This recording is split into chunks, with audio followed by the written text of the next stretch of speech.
Alright, welcome back. So, assessing um, the presence of confounding. Again, the identifications of potential confounders usually based on priori knowledge, okay, before you do the study. Priori, priori knowledge of what? Of dual associations of the possible confounder with exposure with outcome, right? So there are several approaches to assess the presence of confounding, which actually related to these questions. Number one, is the confounding variable related to both the exposure and the outcome in the study? Number two, does the exposure outcome association seen in crude analysis only one covariate between exposure and outcome have the same direction and similar magnitude, for example the regression parameter, as the association seen within strata of the confounding variable. So it means that you have to look at the crude association and then do stratified analysis and compare the direction and also the magnitude of the association. Number three, does the exposure outcome association seen in the crude analysis have the same direction and similar magnitude seen after controlling or adjusting for the confounding variable? So two types of analysis here. This one is stratification and this one is multi-variable analysis.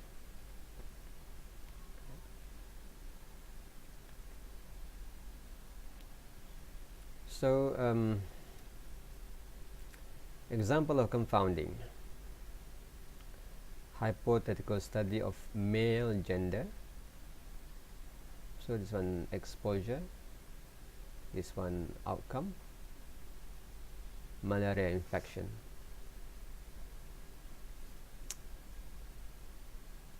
So and then in the crude analysis you have this odds ratio, crude odds ratio equals 1.71. Then now you have work environment as a possible confounder.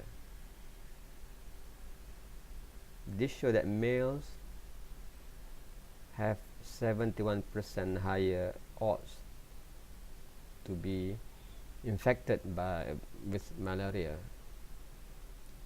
But is it because of the occupation, for example? Is occupation a confounder? So you need to build this model, right?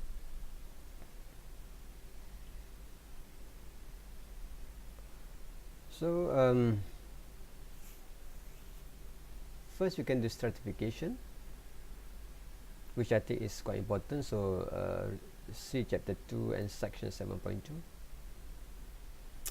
So when you stratify, look at the association across strata,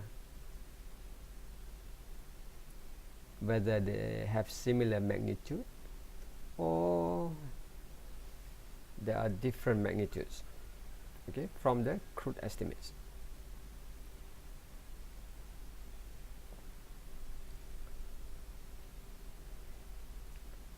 Here we show the associations of putative confounder. What's that? Outdoor occupation, sex as exposure, and malaria as the outcome.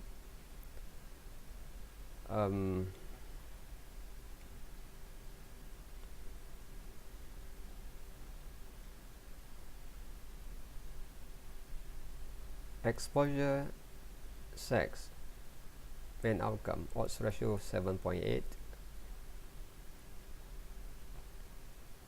Right. Sorry, this is exposure and potential confounder. High association, right? And potential confounder with outcome, also high association.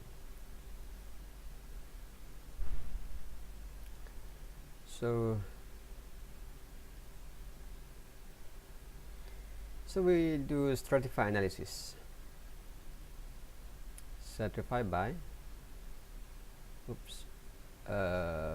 outdoor, stratified by occupation, outdoor and indoor.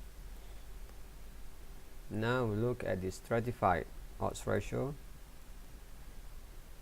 becomes 1.06, becomes 1. So in both strata, the association between exposure, sex, and outcome are very small, right? It's almost 1 and 1 here compared to the crude analysis.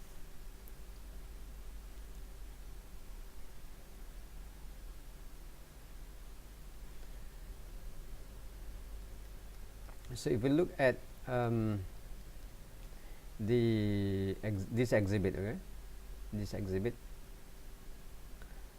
now both become close to 1, very different from the crude value.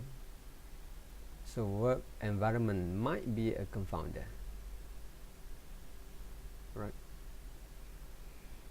And this comparison can be made using the ratio of the unadjusted to the adjusted relative risk, or odds ratio. So you can calculate the excess risk explained by the variable adjusted for, right?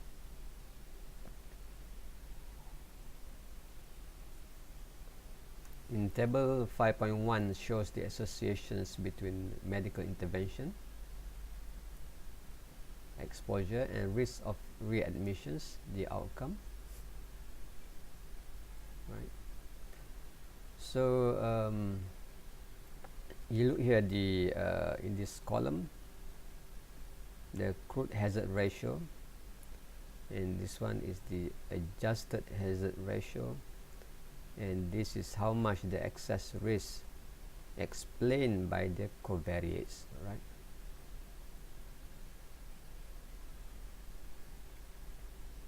Right, so how much they change, and use this formula, right?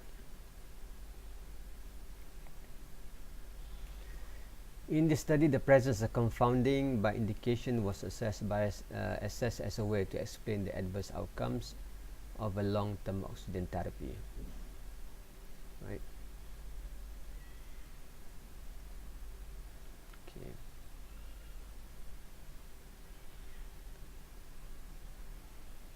Mediation's confounding and suppression effect. So, when you have the first variable, which is the exposure, the second variable, which is the outcome, and you have this third variable, which is a group of variable known either as a mediator or a confounder or a suppressor. right? So yeah, it's quite difficult to visualize this, but we focus more on the confounder, right? And then next on the mediator, and this is of the least interest, okay, suppression. But they all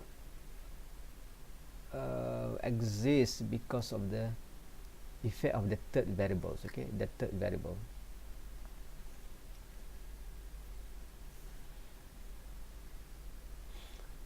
How do you deal, mediator, confounder, and suppressor in a statistical model? Basically, it's all the same. We put them as covariates, all right, and we measure the change in the relationship between the independent variable or the exposure and the dependent variable or the outcome by adding the third variable, this one. We're not sure whether it is a mediator, we're not sure whether it is a confounder, we are not sure whether it is a suppressor, but we include the third variable as covariate, okay.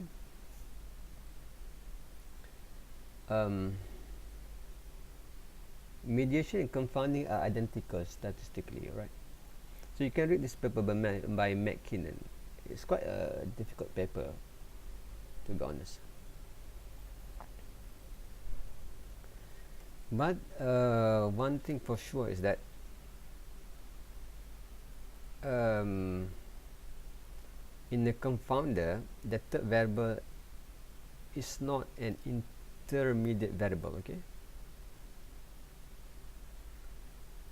If it is a third variable, then if it is a intermediate variable, then it is a mediator, right? You can read here.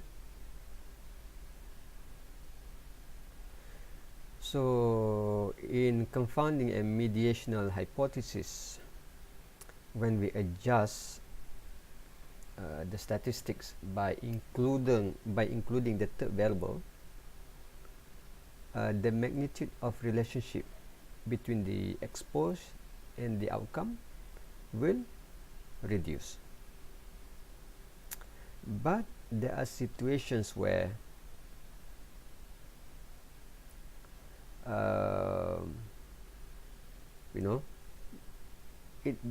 it is reversed. Okay, this is what we call as this suppression. Okay. So when after we add the third variable, the magnitude of relationship between the exposure and the outcome reduces.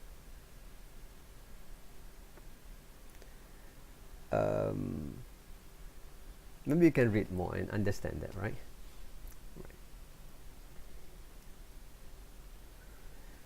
So, how to provide evidence for the presence of confounding or mediation? Okay, if we talk about confounding, then we have to demonstrate that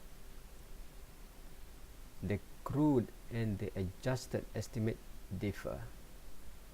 We show just now the calculation to calculate the difference of the crude and adjusted risk or odds. Okay,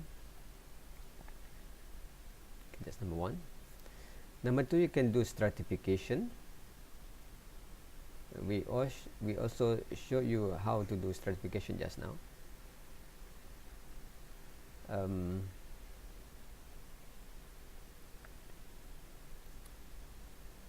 Right. Okay, we skip this one. Types of confounding. You got negative confounding, underestimations of the true strength of association. You got positive confounding, overestimate the true strength of association, and qualitative confounding, where there is inversion of the directions of the association. from positive to negative or from negative to positive, right? This one from a bigger association to a smaller association, and this one from a weak association to a strong association, right? By including the third variable or the confounder. So extreme case of confounding is when the confounding effect results in an inversions of the directions of association. Okay. It is not appropriate to rely on statistical significance to identify confounding. Okay, as we have mentioned, it is not a statistical problem. It is not. Okay. So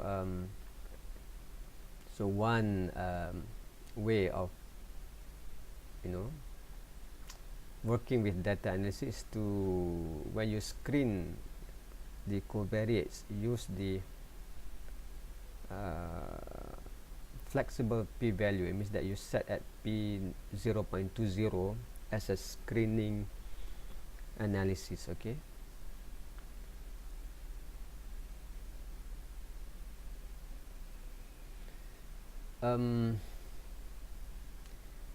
The relationship between types of evidence needed in epidemiologic studies and type of prevention.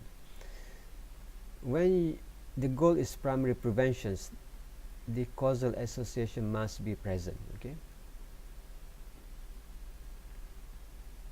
But for the secondary prevention, the association can be either causal or statistical. It does not matter so much. But if your aim is to use the knowledge from the model to do primary prevention, then you have to be able to show the causal associations in the model. Okay. But for this one, doesn't matter. You are not so strict with the covariates or the independent variable, as long as it can predict the outcome, it is good enough. But for this one, you have to be careful with the covariates in your model. They must make sense so that you can use that as the basis for primary prevention.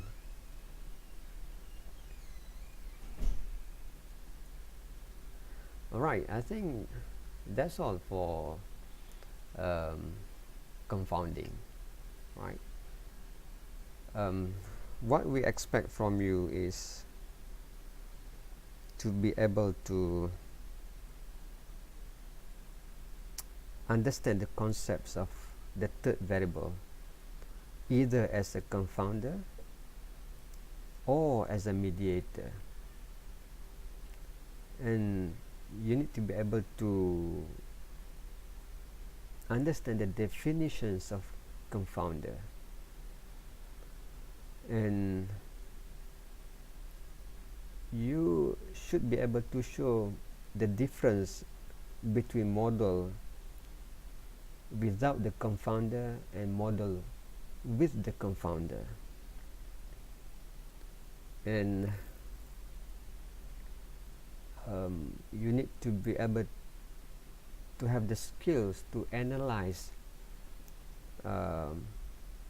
your model for assessing the confounder.